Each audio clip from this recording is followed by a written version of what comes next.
Boa tarde. Boa tarde a quem está nos seus lares, né? Quem está assistindo em casa pelo canal do YouTube, quem está aqui na nossa presença. Um abraço fraterno a todos. Sejam todos muito bem-vindos ao nosso Recanto de Luz.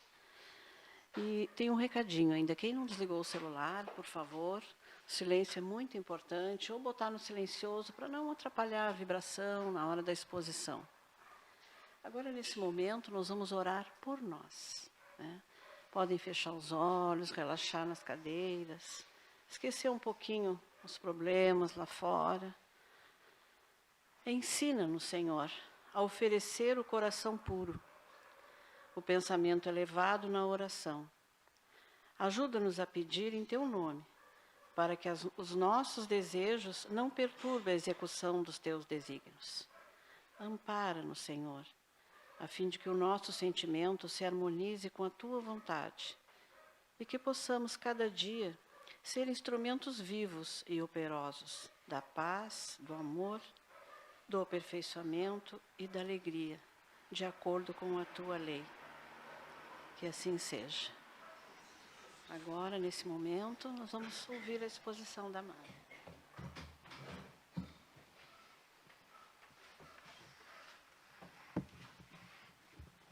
Boa tarde a todos.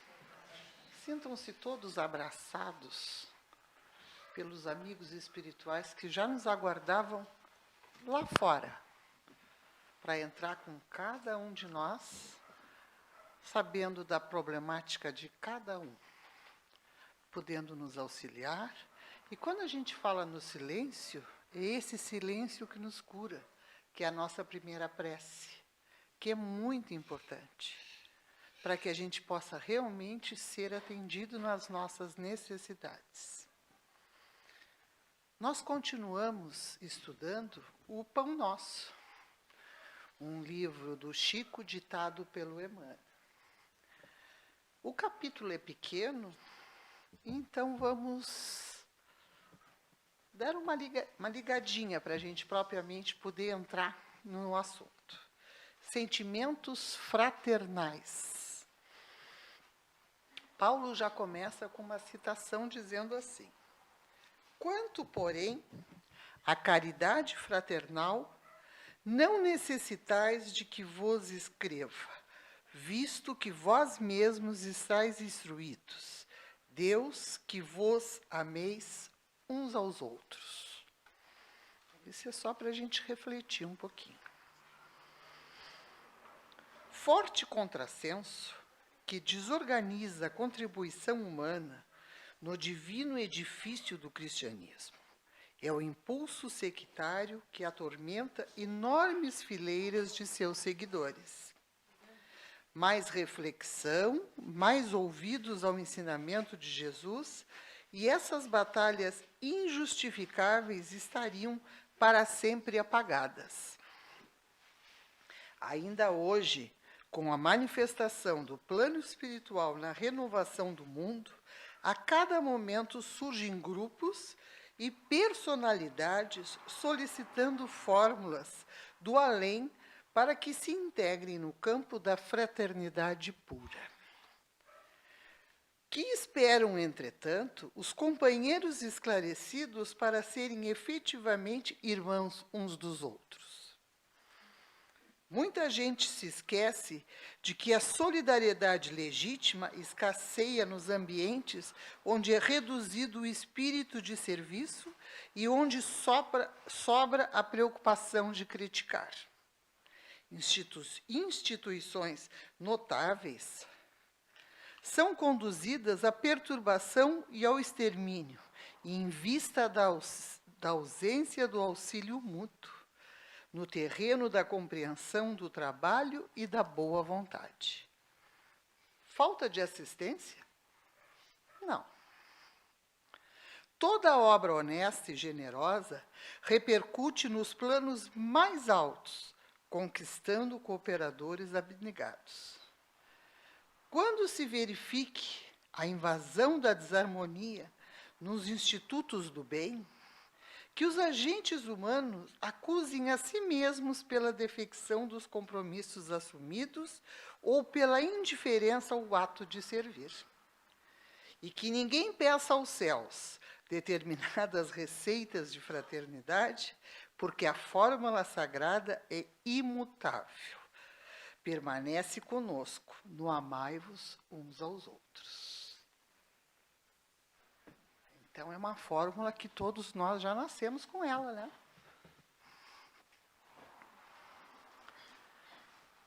Como nós vamos falar de sentimentos fraternais, eu resolvi trazer até o significado dessas palavras aqui para nós. O que são sentimentos? Conjunto das qualidades ou tendências morais de alguém. Não necessariamente coisas boas, né?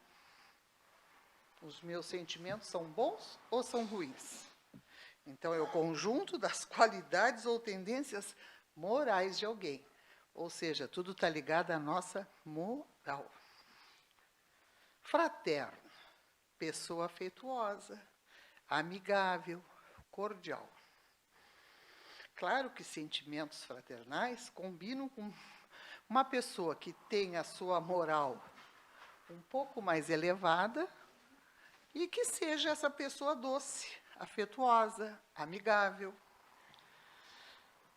Embora a gente nem sempre veja isso, porque às vezes nós nos questionamos: onde estão nossos sentimentos? Onde está a nossa fraternidade? Estamos sendo fraternos conosco mesmo, nem vamos para o próximo. Estamos sendo, cultivamos bons sentimentos? Nos dias de hoje, nós vivemos em uma sociedade de cancelamento. Isso assusta um pouco quando a gente fala, né? Hoje, o que realmente importa são as postagens que são feitas nas mídias sociais. É o que comanda. Às vezes, temos a impressão que as leis naturais ou morais mudaram. Foram esquecidas, foram deixadas para lá. Mas devemos sempre lembrar que estas leis são imutáveis. Desde que o mundo é mundo, as leis morais são as mesmas, sem mudar um ponto e nenhuma vírgula. Hoje é dado muito valor ao número de cliques que recebemos quando fazemos uma postagem numa mídia social. Ninguém curtiu o que eu botei, ninguém comentou nada. Pois devemos ter muito cuidado com isso, que isso estão gerando muitas doenças sérias. Aí nós vamos lá no Livro dos Espíritos e vamos das leis morais. São 3 perguntinhas bem curtinhas, mas bem esclarecedoras. O que se deve entender por lei natural? Kardec pergunta aos espíritos e os espíritos respondem. A lei natural é a lei de Deus. É a única verdadeira para a felicidade do homem. Indica-lhe o que deve fazer ou deixar de fazer. E ele só é infeliz quando dela se afasta. É eterna a lei de Deus? Eterna e imutável, como o próprio Deus. Será possível que Deus, em certa época, haja prescrito aos homens o que noutra época lhes proibiu? Deus não se engana. Os homens é que são obrigados a modificar suas leis, por serem imperfeitas. As de Deus, essas são perfeitas. A harmonia que reina no universo material, como no universo moral, se fundem em leis estabelecidas por Deus desde toda a eternidade.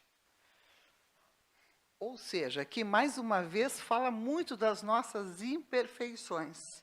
Todas essas leis que são criadas para reger uma casa espírita, uma cidade, um bairro, um país, elas são mutáveis. Por quê? Porque nós não somos perfeitos. E nós erramos muito. E daqui a pouco nós nos damos conta que aquilo que nós colocamos não é possível. Temos que nos adequar.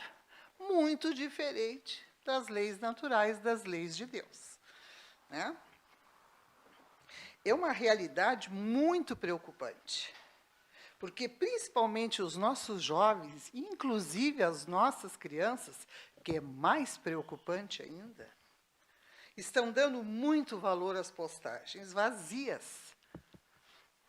Aquelas que não nos acrescentam nada na nossa evolução. Absolutamente nada. Ou seja, o que essas crianças e esses jovens, como os muito adultos também nós podemos incluir, estão construindo. Na maioria das vezes, o que realmente importa são os números de cliques que recebemos nas nossas postagens, mas sempre com medo de não agradar e sermos cancelados. Embora a maioria de nossos seguidores são pessoas que nós nem conhecemos e não temos a menor intimidade, mas isso não nos interessa. Nos interessa que eu tenho 500 mil seguidores, 1 milhão de seguidores. Nem sei quem são, nem de onde vieram. Como é que, de repente, a gente muda tanto os nossos valores que isso passa a ser a coisa mais importante de uma vida? Onde eu esqueço o resto tudo. O que vale é isso.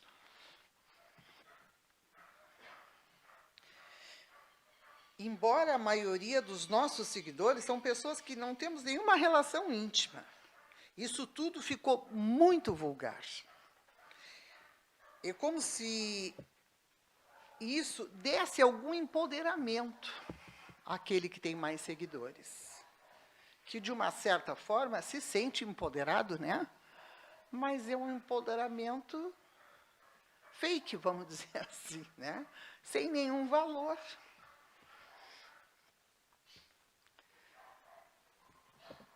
Pois as coisas estão ficando muito banalizadas.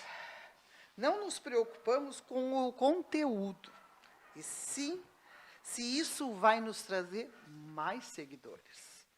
É uma busca, assim, frenética e muito preocupante. Quando a internet começou a ser utilizada pelo homem, o intuito foi de ajuda. Foi para que a gente pudesse para que nós pudéssemos ser facilitados em muitas coisas. Mas como tudo aquilo que é criado, sempre tem aquele lado que eu consigo distorcer e ir para um outro lado. Muitos se gabam pela quantidade de seguidores que têm e não se dão conta que isso é um grande vazio,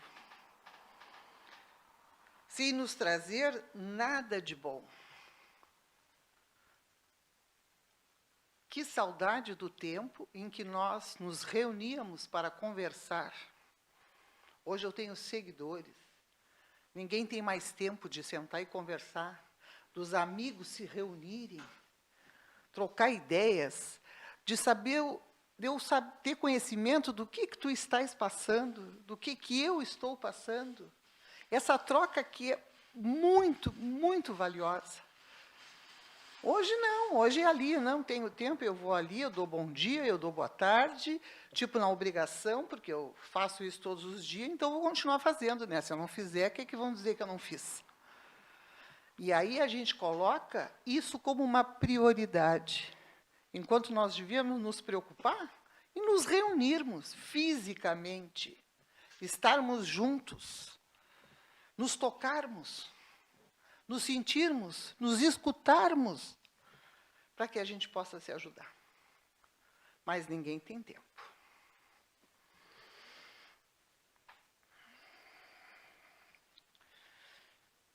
Muito pelo contrário, isso só nos traz doenças como depressão, síndrome do pânico, várias fobias, porque eu passo a ser uma pessoa que eu não gosto de conviver com ninguém. Eu tenho pânico de estar no meio de muita gente, eu não quero estar. Eu prefiro ali estar no meu mundo, com o meu computador, com o meu celular, com aquela pessoa, porque a pessoa com quem eu estou me relacionando é uma pessoa que está longe. Não está ali, perto.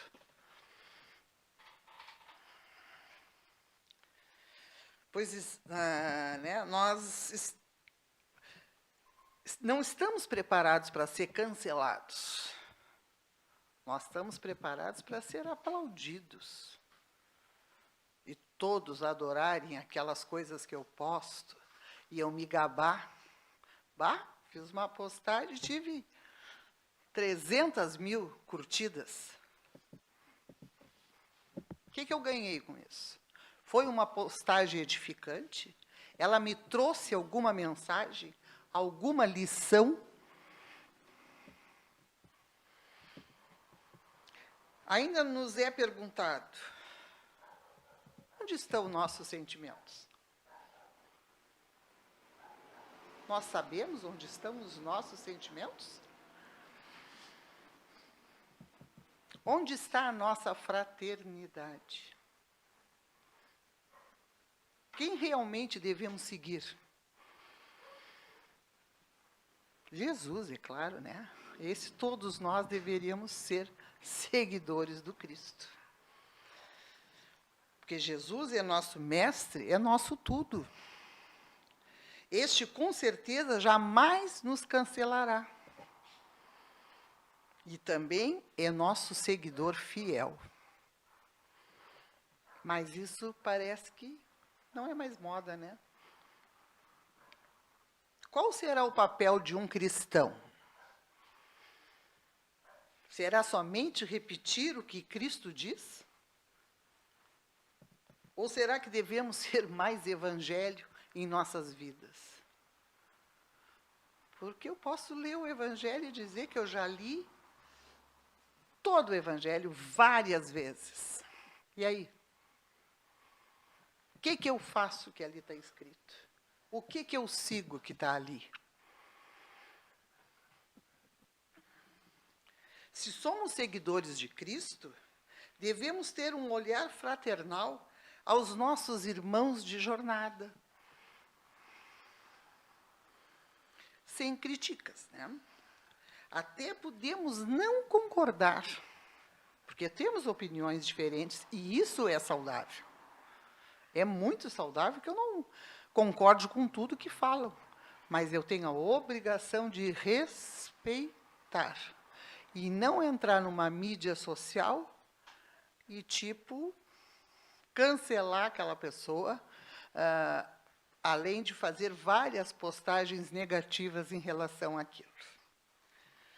Lembremos também que muitos não concordam com o que nós pensamos e com o que nós fazemos, mas mesmo assim nos respeitam.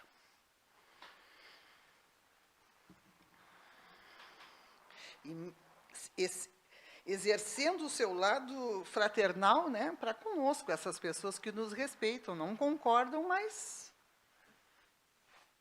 nossos sentimentos fraternos deveriam estar sempre ativados. A gente não tem aqueles modos assim, modo ativo, desativo ou ativo. O fraternal devia estar sempre ativado. Pois, como já falamos várias vezes, estamos vivendo momentos diferentes, muito diferentes. Momentos de muito modismo. E assim, esquecendo o que realmente importa, os verdadeiros valores, né? O amor, a empatia, a prática do bem, gente. Isso sai de moda. Não fazer mais o bem saiu de moda. Eu não me importar com mais ninguém, problema dela que está passando isso, está passando porque pediu para passar. Quer dizer, eu não me importo mais com aquelas pessoas que estão próximas a mim. E acho mais ainda que se eu não tenho nada para colaborar, no mínimo eu não falo nada.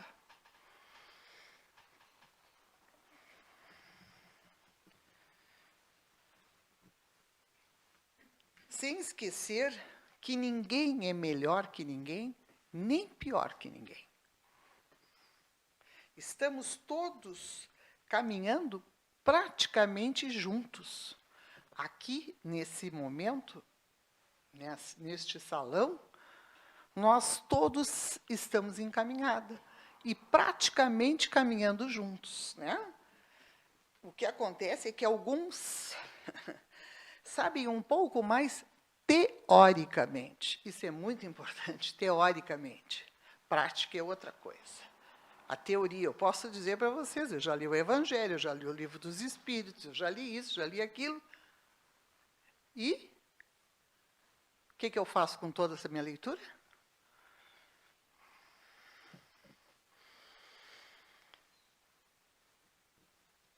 Mas isso não faz ninguém saber mais que ninguém. Mesmo eu lendo e relendo e fazendo, é bom ressaltar que neste plano aqui não existe professor de espiritismo. Não, ninguém aqui é professor de espiritismo. Tanto que a gente usa aqui a palavra de facilitador, coordenador, que é a pessoa que naquele momento está coordenando algum grupo. Eu estar aqui nesse momento falando não me faz saber mais do que qualquer um de vocês aqui. Muito pelo contrário. Garanto que teriam pessoas muito mais capacitadas até para estarem aqui falando sobre esse assunto. Somos todos aprendizes, todos. Estamos a caminho, como já falamos, né? Alguns um pouco mais na frente, outros um pouco mais para trás, e alguns estagnados, infelizmente. Mas o objetivo é o mesmo para todos. Todos os caminhos nos levam a Deus. O tempo que isso tem para acontecer depende somente de nós, do que eu estou disposta a fazer, do que eu estou disposta a colaborar. Qual é a parcela que eu quero doar, que eu quero colaborar nesse sentido? Eu ter uma literatura espírita extensa não me faz, muito pelo contrário, eu posso até, inclusive, estar estagnada lendo tudo isso. Porque eu leio, mas eu não pratico absolutamente nada. Que nem a gente costuma dizer aqui na casa espírita. Espírita não tem currículo. Não adianta eu chegar aqui e dizer para vocês, tem 40 anos que eu estou no espiritismo. E aí vocês vão dizer, o que tu aprendeu? Nada, né?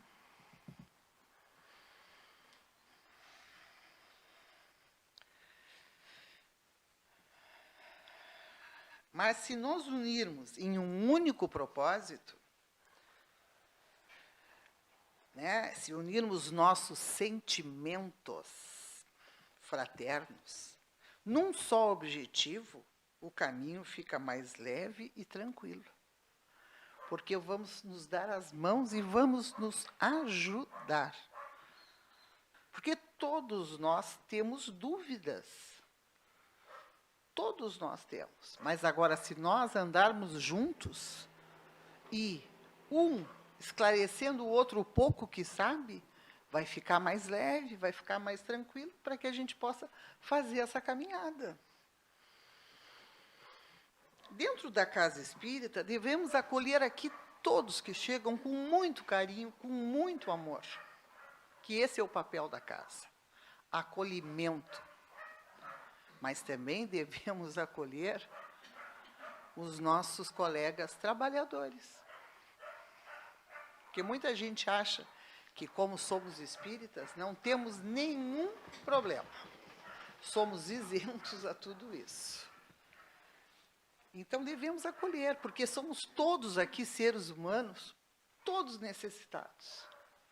E não nos cabe julgar se já é a 10ª vez que o fulano vem pedir ajuda. Nós não estamos aqui para isso. Nós estamos aqui para ajudar e servir. Que bom que eu posso ajudar, que bom que eu posso estender a mão. Se não ficar fácil, eu digo, não vou atender mais o fulano. Já não sei quantas vezes já veio aqui, pede a mesma coisa, sempre a mesma coisa. Esse não é o papel do espírita. Jesus não disse que a gente tinha que, né, perdoar 70 vezes, 7 vezes. E nós julgamos no primeiro ato. Eu já acho que aquela pessoa está tirando o lugar do outro que precisa muito mais. Isso sou eu que estou dizendo. Mas nós não podemos fazer isso. Nós não estamos aqui, nós não somos avaliadores. O nosso trabalho na casa espírita é servir, é esticar as mãos. Isso é que a gente está aqui para fazer. De coração, não por obrigação. Quem está aqui por obrigação está no lugar errado. Assim como também não devemos escolher funções dentro de uma casa espírita. Porque a gente às vezes, mas tu me convidou para fazer isso, mas eu queria muito ter aquela ali. Isso não existe numa casa espírita. Nós estamos prontos a servir. Né? E quando se é convidado a um trabalho, é porque já estamos preparados para isso. Porque a espiritualidade, ela está sempre de olho em tudo e em cada um de nós. E, de repente, ela intui lá um coordenador, alguém, e diz assim, eu convido o fulano para tal atividade. Eu não tenho condições. Não, eu não estou pronta para isso. Não. Seria mais honesto que a pessoa nos dissesse, eu não quero. Mas pronto, todos estamos. Estudar, também todos deveríamos fazer isso. A nossa casa oferece estudo em vários horários, tanto online quanto presencial. Basta que queiram estudar. A gente se informar, a gente se esclarecer, para a nossa caminhada ficar um pouco melhor e a gente tropeçar um pouco menos.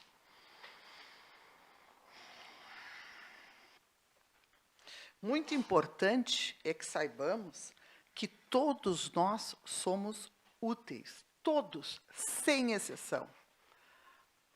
Pode ser o pior dos ladrões, ele é útil também, ele é útil também. Seja quem for, todos nós temos utilidade. A gente tem mania de dizer, fulano não serve para nada. Serve sim. Todos nós temos um propósito e temos uma serventia. Dentro e fora da casa espírita. Eu não falo isso só aqui dentro, nós temos serventia na nossa família, nos nossos amigos, com as pessoas que nós nos relacionamos fora daqui, no nosso trabalho, para aqueles que ainda trabalham, não são assim que nem eu, que já estão aposentados, né? Que já consigo me dedicar um pouquinho mais aqui, mas eu digo assim, todos nós temos utilidade. E tempo também todos temos, viu? Basta que queiramos. Porque quando nós realmente queremos alguma coisa, nós encontramos tempo. Felizes daqueles que, por onde passam, deixam suas sementes boas. Sinal que elas vão germinar e elas vão brotar coisas boas. Né? Eu digo que se hoje eu estou aqui, é porque eu passei por uma trilha com boas sementes. Senão eu não estaria aqui. Assim como tantos outros que aqui estão. Agora, para a gente terminar, assim, que foi meio pesadinho hoje, né? Vamos ver um videozinho? Para a gente entender um pouquinho de fraternidade. Uma boa tarde a todos. Um abraço fraterno.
Então, muito obrigada, Mábel, pelas tuas palavras, né? A gente tem bastante conteúdo para levar para os nossos lares, para refletir, né? Para botar em prática, principalmente botar em prática.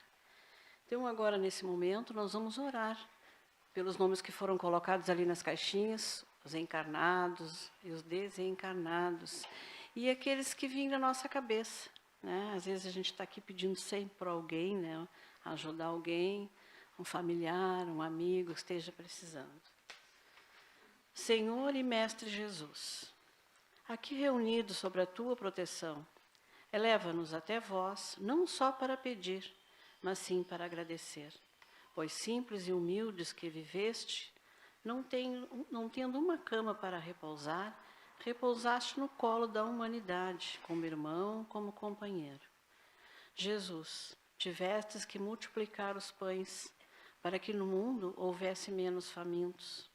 Em outras ocasiões, Senhor, diminuísse a sede, não só da samaritana, mas também das almas mais sedentas de paz e de amor.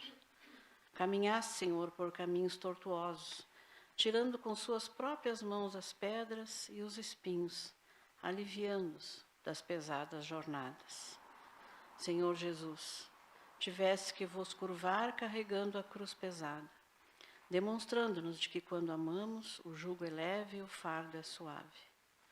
Muitas vezes recitastes tuas orações, hinos de agradecimento, aquele que é poder e bondade, ou oramos por nós, pelas nossas famílias e amigos. Esta prece no qual nossos lábios, com imperfeição, tentamos dizer o que os nossos corações desejam que sejam ouvidos por vós. Mestre, graças a vós, estamos aprendendo a nos doar pelo amor e pelo exemplo da fé, legado a todos nós espíritos em evolução. Muito obrigado, Mestre, por nos ouvir. Assim seja. Agora, ainda com esse silêncio, vamos aguardar a chamada para o passe.